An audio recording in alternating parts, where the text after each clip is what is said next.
Good morning, welcome to this morning's Outlook. This is Kim speaking on Tuesday the 17th of September. So yesterday saw a very flat day as traders are waiting for this week's Fed decision, along with the Bank of England decision and the Bank of Japan, although very much in that order actually. So we do have some data out today. We've got the Canadian inflation. In fact, we got a bit of European data there. The German ZEW economic sentiment due out at 10 o'clock in a very quiet day. It might give us a bit of a movement. It's not normally a much of an impactor. But the inflation, the Canadian inflation, may get the Canadian dollar moving later, and more importantly at the same time, which will fuzz things up a little bit, we've got the US core retail sales, so just to mess things up. So if we see some movement around that, I've just seen a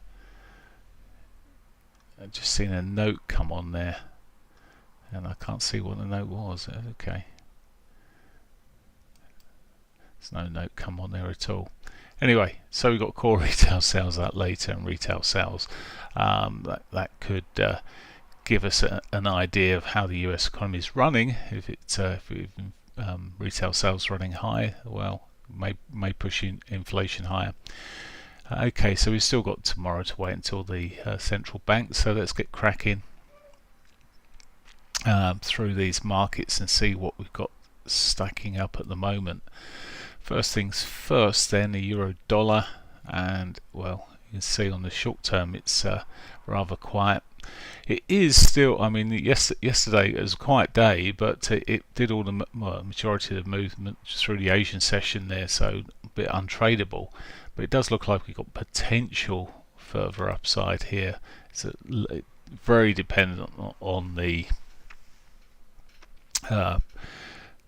news later, I guess, but for now we've got the higher low. We've broken the trend line, so we've properly changed the structure of what we're going there. We're out through this channel's broken. Well, really, if you could see that the depth of this channel pushed out from the top here, that'd be quite some move, but I think it might be wishful thinking, but we'll see. Certainly is moving pretty decently at the moment. Well, I say pretty decently. It did yesterday. It's whether or not it pops back below. If it breaks below its pivot today and starts rolling over, well, it will run back into that range, which is a possibility, but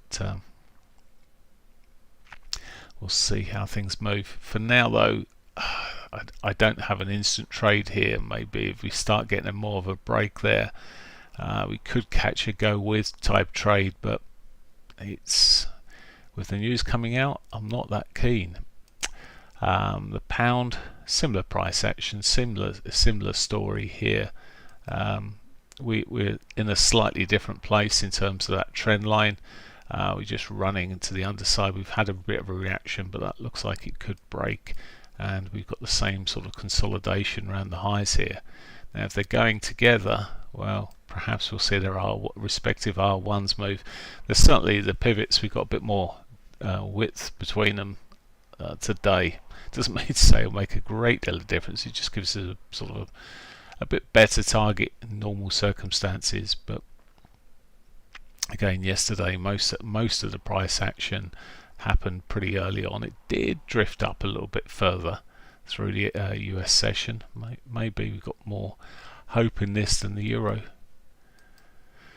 US dollar yen. Well, the yen broke down yesterday. It's right into its yearly pivot here at this stage, so it's the first time it's come back for that for a while. In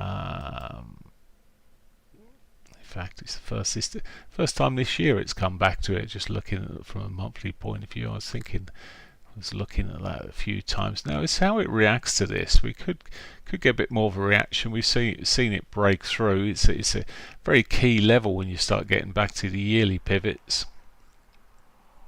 It's whether or not it'll hold. There's a lot of pointers to suggest it will continue strengthening. In other words, it will break through. We continue seeing lower highs, lower lows through the 4-hourly time frame. Yesterday I was really waiting for something perhaps a little bit more into the weekly pivot to look for a sell point off of. We could still see that. You see in the shorter time frame here, we come down the time frames, it is a little bit whippy, but a break of the lows will get me looking at the short side on this, even if it's well, more aggressive. See what I can do. See if I can do similar to last week on it. I'll be happy. So that's really what I'm looking for at the moment. That's about the best opportunity I can see this morning. The Aussie's pushed up a little bit better. It's got a bit more movement through the Asian session here, but it's stalled in the last 2 or 3 hours. And okay, it's popped its head up there for now. It's a bit of an in-betweeny here. If it can break through, it run into the R1. The R2's got a much better chance of being hit because we haven't seen the pivot hit. But well, we'll see what happens post 8 o'clock. Some of them may just run, but patience is a key thing for me. Canadian dollar, well, you see it's continued to consolidate between its pivot and this section of lows here, which 35.70ish, 68 area. When you look at it a bit closer, you can see the amount of times. There's 5 occasions now it's tried breaking the lows there. We are seeing it come off a little bit this morning at the moment, but it's put a lower high in on this short-term time frame as well, this hourly time frame. So we've got a couple of things favouring the downside, but realistically, at the time we got at the moment, we're sitting at 7, 8, 9. We generally see most movement in the Canadian dollar in the mornings before 10 o'clock. If it runs into 10 o'clock, we often just see it turn back again. So this got potential. Still prefer the yen though. New Zealand dollar very much the same as the Aussie. The Swissie's not doing too much either, both consolidating very much there. Some of the cross pairs are follow euro yen. Well, again, this is a bit like the dollar yen in terms of a breakdown here. Might be of more interest, but where it's sitting at the moment, it's a bit in no man's land. It's already hit the R1, air kissed the daily pivot.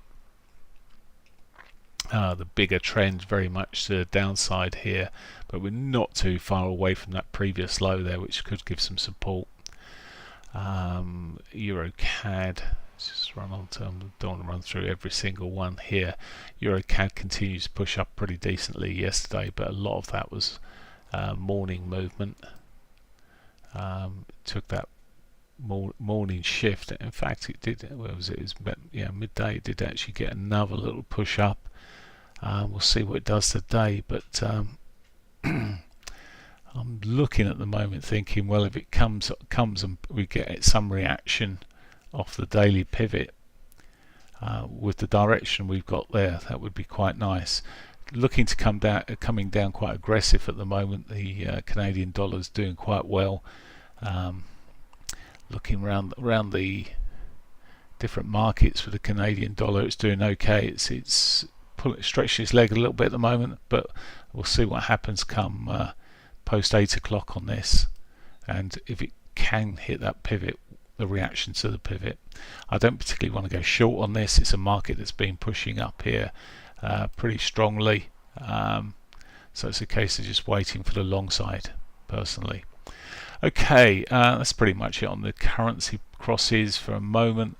I'll look some more when I get back in my trading room. The gold hanging around the highs here. I still think it's got potential for further upside with the, as I say, political situation, unrest around the world. It generally does better. The softer dollar helps it do better. So we've got scope for perhaps breaking out into further new highs. And well, oil. Oil yesterday didn't do what I was hoping it would do. It just sat there. I was looking for the breakdown of the pivot yesterday. Just didn't happen. I'm looking to trade in this current direction. It has marginally put a higher low in here, So really got to wait. I'm not really wanting to go long against a bigger trend, so sitting on my hands there as well. S&Ps, we are seeing a bit of hope, I think, that they're going to cut by 0.5%. I'd noticed yesterday when I looked back, it was pointing more towards a 0.5% cut in the Fed bank, central bank, the US central bank there, more so. It's very choppy where it's sitting at the moment, but it does look like it's all the consolidation is around the highs here, and it does look like it's going to continue in that direction for now.